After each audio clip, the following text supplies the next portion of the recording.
dia pintar bertemu orang, tapi dia tidak pintar untuk menulis kata-kata. Seperti itu contoh ya. Terus kedua, misalnya yang lain, anggota tim yang lain ada punya kepintaran yang lain. Nah itu yang harus kita produktivitasnya kita gali satu-satu dengan cara apa? Kita pendekatan kita kepada mereka dengan cara memberitahukan informasi apa sih tujuan kita bekerja di sini, yaitu meningkatkan produktivitas kerja kita supaya tujuan organisasi tercapai. Nah, salah satunya adalah slide. Ya, kita memberikan arti, makna dan tujuan organisasi itu kepada anggota tim kita. Nah, dari situ kita nanti bisa kita tanya apa pengertian dia sampai mana sih? Apa yang tujuan organisasi apa tuh kita tanyakan lagi kepada mereka.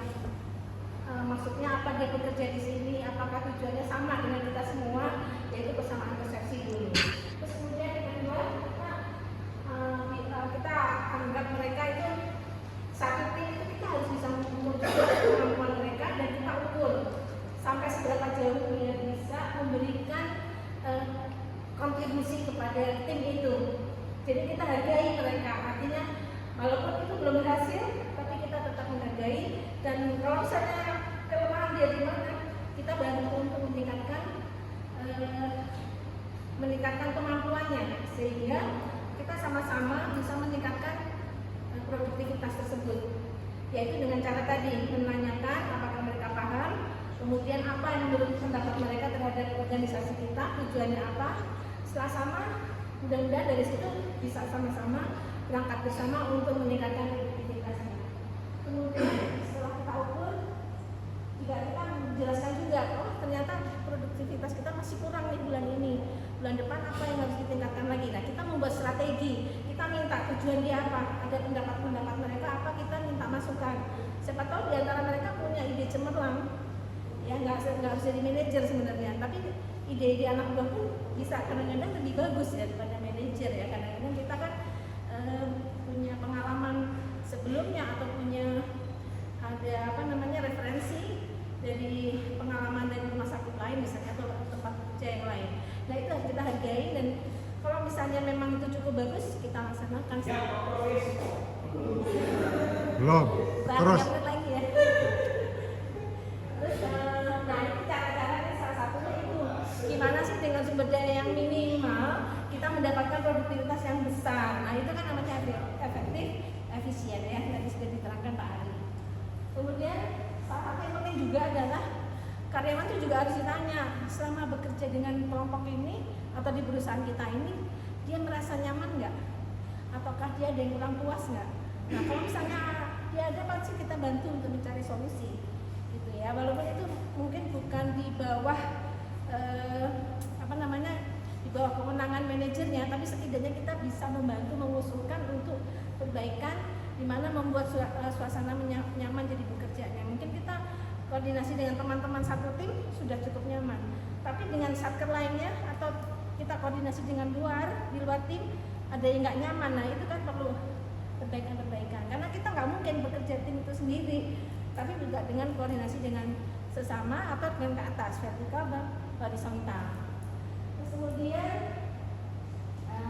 yaitu setelah karyawan puas, dia akan dengan senang hati dan ikhlas pasti dia akan bekerja dengan sebaik-baiknya dalam satu tim itu, sehingga itu diharapkan meningkatkan produktivitas anggota kita semua gitu ya.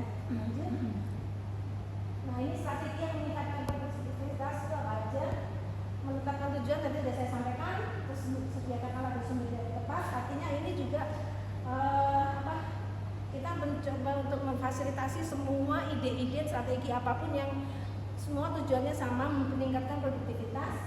Kemudian mendorong komunikasi itu artinya kita head-to-head ya, kita bicara perorangan individu, kita tanya kalau dia ada kesulitan atau ada kemampuan yang kurang, nanti kita bantu, atau perlu kita dorong untuk menambah misalnya kompetensinya kurang atau apa, kita pelatihan dan lain sebagainya. Berikan umpan balik secara teratur, artinya kita nanti secara berkala kita tanya, kamu sudah sampai mana, targetnya sudah tercapai atau tidak. Kalau tidak, apa yang harus kamu lakukan, itu kita harus ada komunikasi yang kontinu supaya kita bisa memantau dia ada kemajuan progres atau tidak dalam mencapai tujuan organisasi.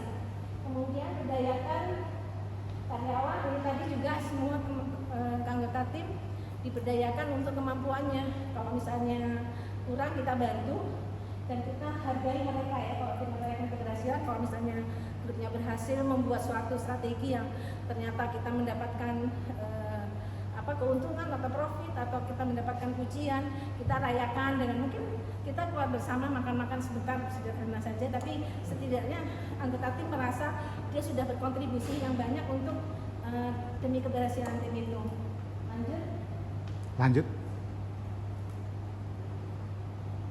Nah, untuk peran teknologi salah satunya adalah alat bantu yang sangat membantu untuk kemajuan produktivitas anggota tim, yaitu dengan tadi kita secara contoh misalnya saya dengan Bu Nur di bawah DNKP, kami itu selalu koordinasi dengan menggunakan aplikasi Google Sheet, kemudian Google Form, seperti itu sangat memudahkan untuk mengatur tim-tim kami yang seperti dokter-dokter itu karena sulit bertemu ya.